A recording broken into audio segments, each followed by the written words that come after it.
ઇરશાદ ઇરશાદ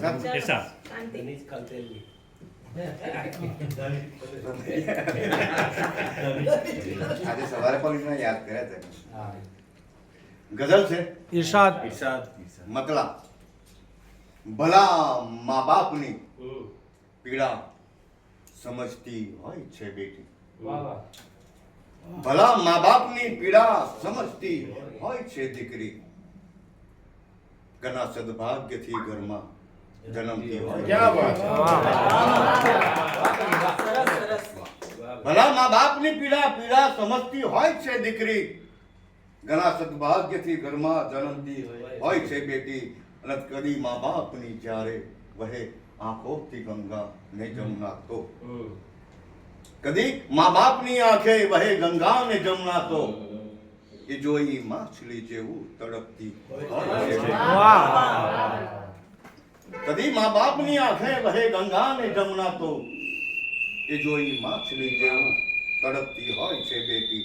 એ જોઈ માછલી જેવું તડપતી હોય છે બેટી. અને તબિયત બાપની જ્યારે જરા અમથી જો બગડે તો તબિયત બાપની જ્યારે જરા અમથી જો બગડે તો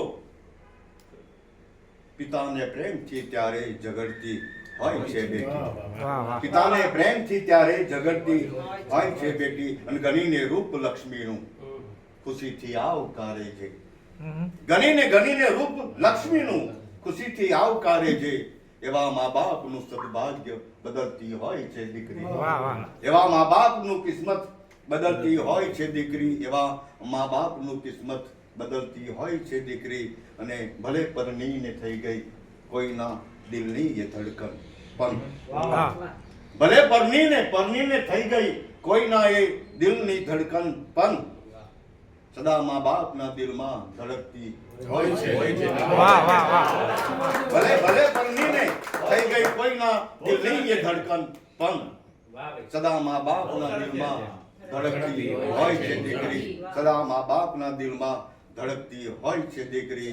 હજી પણ દીકરાની લાય માં મિત્રો. હજી પણ દીકરાની લાય માં મિત્રો. જન્મ પહેલા ઉદરમાં માના મરતી હોય છે બેટી. જન્મ પહેલા ઉદરમાં માના મરતી હોય છે બેટી. જન્મ પહેલા ઉદરમાં માના મરતી હોય છે દીકરી. અને શેર સાંભળજો કે હજી પણ આ જગતમાં ફક્ત એક દહેજને કારણ હજી પણ આ જગતમાં ફક્ત એક દહેજને કારણ સળગતી હોય છે દીકરી. લટકતી હોય છે દીકરી. હજી પણ ક્યાંક એક દહેજને કારણ હજી પણ આ જગતમાં ફક્ત એક દહેજને કારણ સળગતી હોય છે દીકરી. લટકતી હોય છે દીકરી. અને મત્તાનો શેર છે કે